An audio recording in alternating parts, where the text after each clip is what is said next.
Hello and welcome again to the Theories of Everything program. I'm David Tower. Viewers, with this program we begin a new series, a big picture series, Theories of Self. It's extremely big picture because the notions that we'll be investigating over this program and the next several encompass most of the major core concepts that philosophers, as well as scientists, as well as humans, have endeavoured to solve over the millennia. Since before the time of the Greeks, probably since in fact early humans roamed the earth 100,000 years ago, because they had the same cognitive abilities as we do today. So they must have wondered to some extent about themselves, because this is about an individual. This is about you, it's about me, it's about everyone on this planet. The notion of self is central, but it's something that is so central, so ubiquitous, that we tend to largely ignore it. We accept it. We accept the way it is, and that's all we can do, primarily. Because it is the thing that structures our lives, that progresses our lives. However, new knowledge, new theories have come to light mainly in the last 5-10 years, but also particularly in the last few years. And particularly since new techniques of understanding the brain and its metaphysical counterpart, the mind, have become available. These techniques focus around magnetic resonance imaging, imaging the blood flows in the brain to determine what functions are being used as we go about daily tasks or specific processes such as meditation, introspection, or just simple things like walking, running, or solving mathematical equations or listening to music. Now, these techniques have opened up a vast vista of new understandings of the human brain. I was going to say a vast Pandora's box. It's also that as well, because the new ideas coming out contravene many of the older ideas. We have techniques now that differ from the old techniques of phrenology, for example, that used to determine a person's behaviour or gain insight into it and personality through the shape of the cranium, the shape of the head, the bumps. These techniques, of course, allow us to go far beyond this. And so there is a counterpoint now in cognitive science, which encompasses the knowledge of the brain largely, and the knowledge of behaviour. There's a counterpoint between that and philosophy, both old and new. Philosophers, in a sense, have been very, very self-satisfied with their notions of self, of identity, of mind. They've taken these things as an intuitive given, much the same as we do. They've taken things like perception as a passive thing, whereas it's absolutely not. They've taken it as a given that our brain and our mind is tuned to understand the so-called truth, the essence of the veracity of life, if you like, whereas it's not. For example, truth is more relevantly couched in terms of a process. It is not a thing, just as the universe is not a thing. It is a process. To really get at the core understandings of things is not something that the brain has necessarily evolved to do. Because the brain has evolved, like us in general, to survive, to take advantage of the obvious things and the macro things, if you like, in the world about us. To come to terms with those things, to be able to use those things to adapt to those phenomena and apply them. The process of understanding self goes a lot deeper and requires different skills, different techniques to which the brain is not necessarily tuned. Hume, the great philosopher Hume, understood this when he engaged in introspection, which is largely what philosophers have done over eons to understand themselves. He said he saw a great flux of sensations and activities and reactions and perceptions, but no self. No actual identity nothing that you could say is a contiguous identity. Other philosophers ignored Hume's assessment. But now the truth is coming home. He is one of the few philosophers that actually got down to the core of what's going on. But again, now we have cognitive science, which is throwing up enormously different ways of understanding us and understanding the brain. So there's no room for complacency anymore. There's no room for philosophers to just talk about what do we understand when we talk about a table. How do we know that the sun will come up tomorrow? Or first order predicate logic. This is far too simplistic and far too cosy. They've been jolted, as we will be jolted, out of this complacency in the future. Let's return then to understanding a little more about this perhaps illusion of identity, if not delusion, of identity and self, or what it really means to us and what it can mean. Let's go back to, first of all, reality. We've spoken about the nature of reality many times on this program.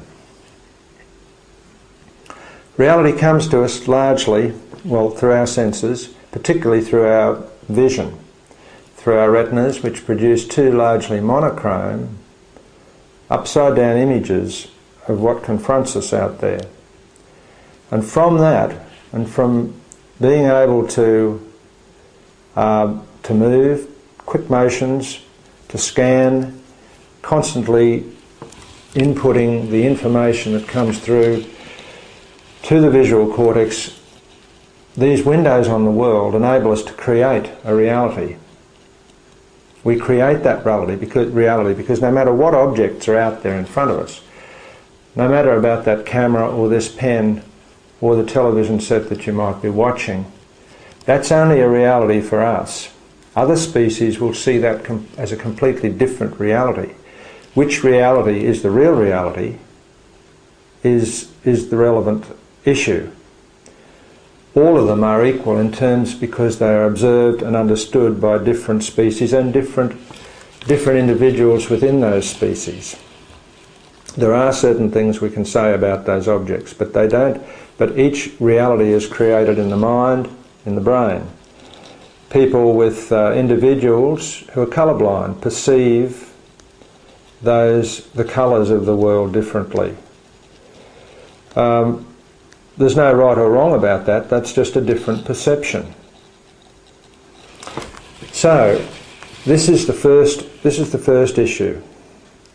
Why we can't be certain about the reality, why we can't be certain that everything we see around us intuitively is the real thing. For example, to us the world looks pretty flat. We know it's round now, but that wasn't known for a long time. We know that the Earth is spinning around the Sun at around about 30 k's per second, and we know that the Sun itself is moving around our galaxy at probably some sort of comparable speed. We know that the Earth itself spins around rapidly, but this movement to us is non-intuitive. We don't see it, we don't feel it. We know now that it's there because we've developed new measuring devices, but previously no one knew this. We understand gravity now. We assumed that was a normal thing, to just be able to stand on the Earth for objects to fall downwards. It was an intuitive thing, but now we understand that gravity is something quite different. It's something that governs space-time.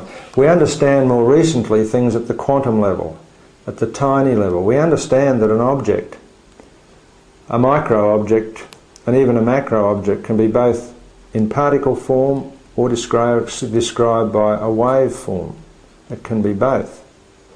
That's non-intuitive. We wouldn't recognise that within normal reality, within the normal bounds of reality.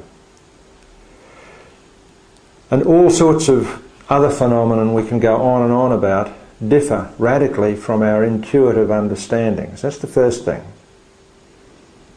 That's the first illusion, if you like, the outside, the reality that we create. The second illusion comes to this notion of consciousness, free will, personal autonomy. We can do what we want when we want. This has been absolutely proven to be a myth, because it's now understood that most decisions that we've assumed are conscious are actually developed at the subconscious level. The behaviour emanates, our movements, our reactions, our perceptions emanate at the subconscious level. Imaging techniques have been applied and shown that when we're about to reach out, for example, that decision has been taken already up to half a second previously at the subconscious level, because the blood flows in the brain show where that decision is being made and how it's been made. That goes absolutely against our notion of reality and our intuitive notions. This is a major factor. Most of the things that we do are done at the subconscious level, and in a sense we're conned. The subconscious tells the conscious the parallel path in our brain, what it studies in advance. That would take too long. It would be like reading the words from a script.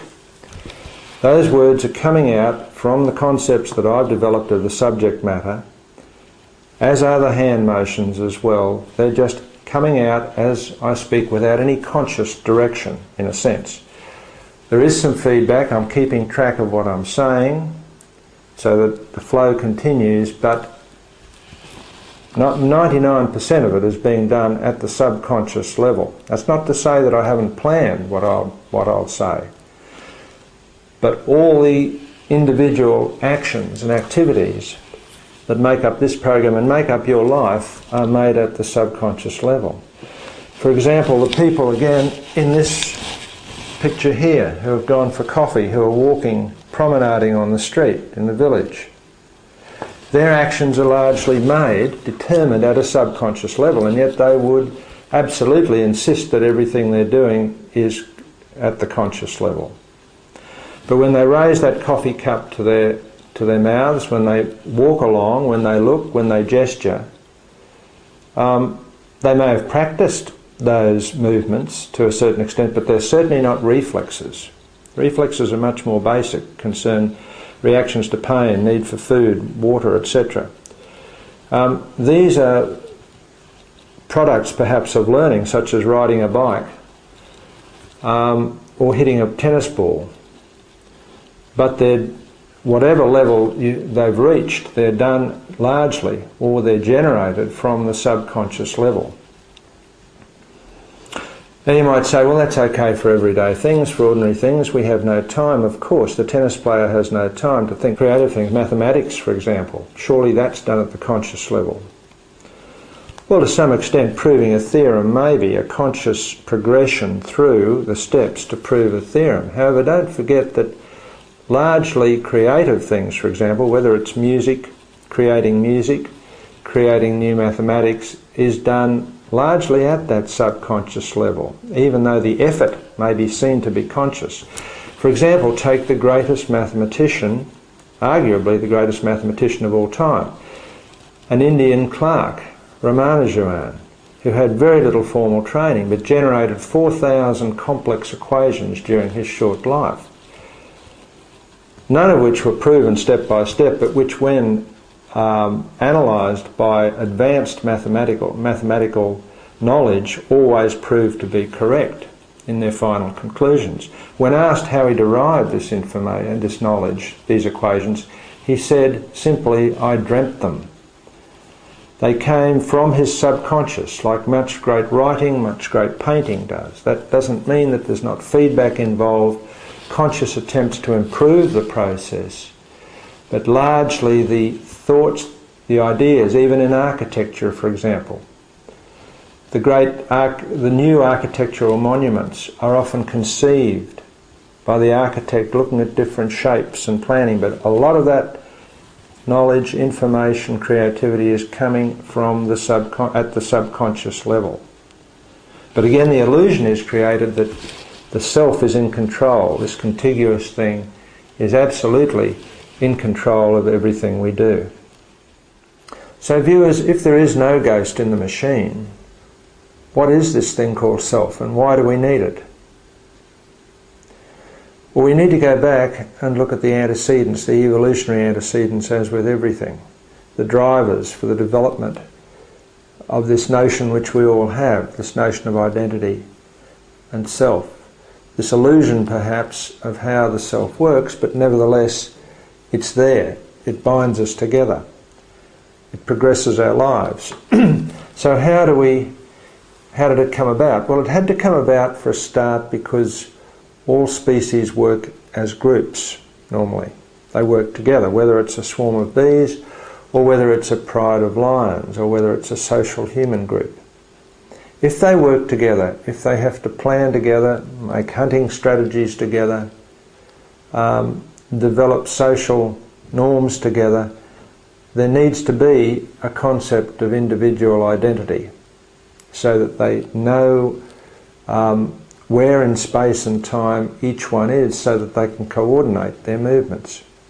It's a matter of survival again, a matter of coordination. There has to be a self, the notion of a self, in order to do the normal things that have to be done to survive. So that's the first basis.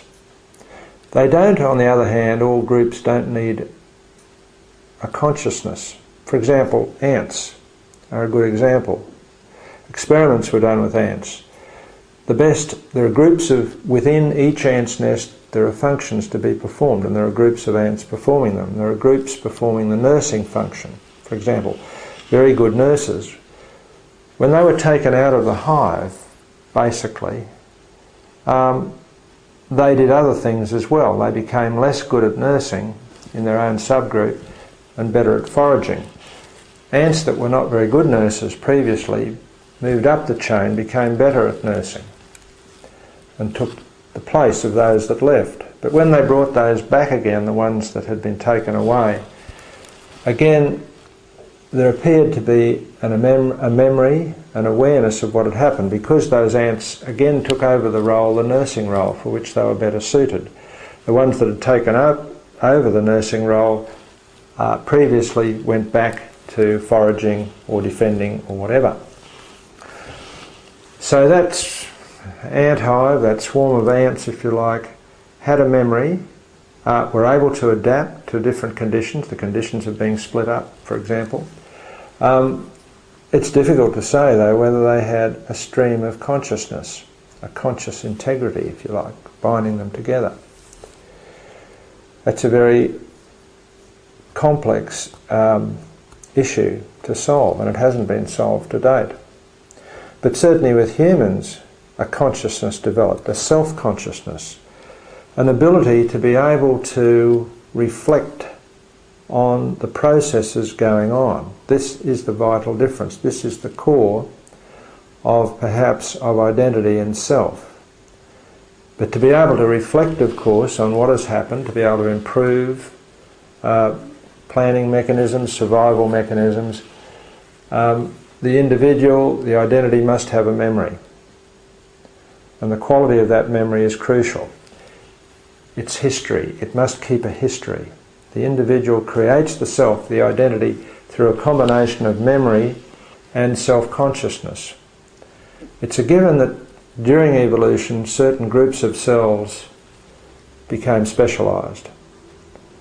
The sensory organisms, the sensory cortexes, for example, became specialised at interpreting auditory, tactile, visual sensations. The motor cortex became a specialised group of cells to trigger actions by the body, by parts of the body. There had to be maps developed. Certain cells developed into maps which mapped onto space and time in the external environment. Because to survive, the organism had to know not only where it was and when it was there, but where each part of it was as well, each part of the organism, where the fingers were, the feet, the legs, etc., so that reactions could occur. At the same time, then developed this ability to visualise, in a sense, where the organism, where the identity, the self was, internally, and to be able to recreate that visualisation on cue if required to minimise risk. In other words, to know which set of actions to take in an emergency or any other, or for just general planning. In other words, if I decide to go down to the coffee bar, or you do, we have to visualise first whether that's a useful exercise or not. We bring up previous experiences. We decide whether it's going to be a pleasant experience, whatever we're doing, wherever we're going. Whatever sort of direction we take with our career, whatever sort of goals that we take, those goals, around those goals we create scenarios. So we had to evolve to be able to visualise previous experiences, or to re-experience previous experiences. Introspection provides feedback. Emotions develop to provide feedback on how the organism was proceeding. In other words, sadness, sorrow, anger, etc. provide critical feedback, as well as the ability to feel pain, pleasure, etc., on whether our actions were correct or not. All these things, all these functions, specialised groups of cell outcomes and connections had to be integrated together and formed the identity of the organism, formed the self. So the self could be visualised in context, in the context of the environment, in the context of others, in the context of some imaginary scenario, future scenario, for example. So we see how the identity in the self had to be. The consciousness level provides the feedback on the subconscious. Current theories seem to suggest this. If we're doing most of our work, if we have developed heuristics, quick shortcuts, in other words, to save time so that we don't have to think about everything, we do still have to retain a weaker sense, if you like, a conscious sense, to tell us whether those subconscious levels are interacting with the environment correctly or not. Again, an outcome of that are emotions, and an outcome of that are whole belief systems, etc., are the personality. All these, the emotions, personalities, and the nature of memory, we shall discuss in depth in future programs in this series. So viewers, are we getting any closer to understanding this thing called self, this notion of identity, which appears now to be an illusion, but an illusion created by the process of evolution to improve our survival? If we look at our lives, they're not so much a smooth stream of consciousness that we're embedded in. It's a number of random events and activities. There are trillions of other variables in our world and universe which impact on us all the time, and we need to react. It's constantly mixing and matching between those events, retaining memories so that we can draw on them to survive, to adapt. Developing new meta techniques such as introspection, such as visualization, even creativity, and the process of abstraction and metaphor, which we see in art, for example, but which has very, very useful evolutionary value. Being able to put disparate pieces of information together to come up with new solutions that might mean our survival. So the illusion is there for a purpose. If we lose the illusion, we have fractured minds in many cases, which we'll talk about. We have processes of depersonalisation, disassociation. But if we retain the illusion, and now understand it better through the new imaging techniques, through the new brain sciences, cognitive science, beyond philosophy, then this will lead to better outcomes, better quality of life. We'll discuss these issues and all the other factors relating to self in future programs in this series. I'm David Tao, and you've been watching the Theories of Everything program. I'll look forward to seeing you again next week.